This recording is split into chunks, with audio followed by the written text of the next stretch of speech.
Meantime, Delegate Nino Mangione proposed a bill this legislative session named after Rachel Marin. It would have prohibited Maryland counties from adopting sanctuary policies and required them to cooperate with federal immigration authorities. Sanctuary policies can be deadly. They're dangerous. They need to end. It may not bring Rachel Marin back. I pray for her family. But the fact is, the hope of this bill is to make sure nothing like that ever happens again. Now, that bill didn't make it to the Senate before crossover day last month, meaning it is unlikely, highly unlikely to pass. A similar bill that would have required jurisdictions to cooperate with ICE also didn't make it out of the House. Now, there are other immigration-related bills still on the table right now. Two of them would restrict Maryland's cooperation with ICE.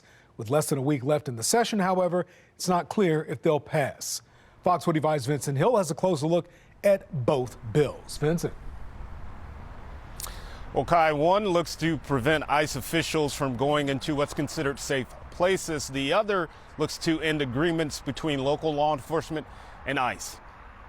1,953 miles from the southern border, the topic of immigration, a hot one in Annapolis.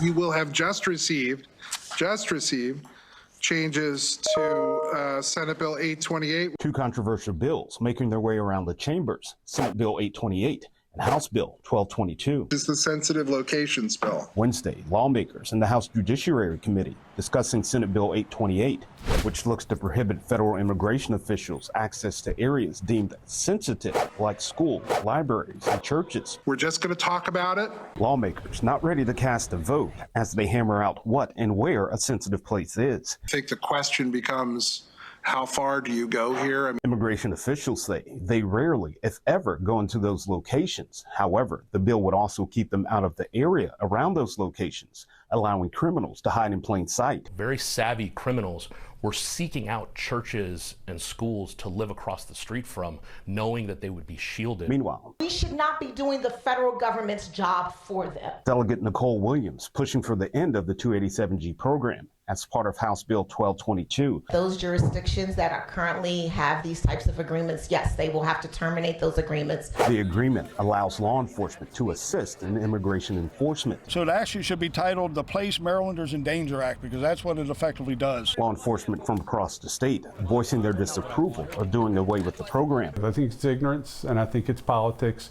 There's a fine line between both of them sometimes, right? President of the Maryland Sheriff's Association, Jim DeWeese. This is not law enforcement going out into the community with ICE and grabbing people up and saying, you don't look like you belong here.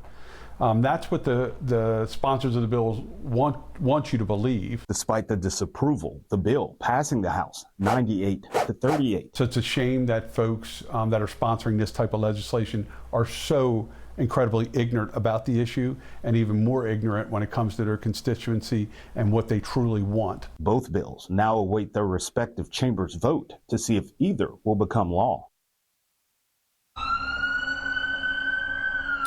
Meanwhile, lawmakers are expected to vote on House Bill 828 tomorrow, as session is set to end on Monday.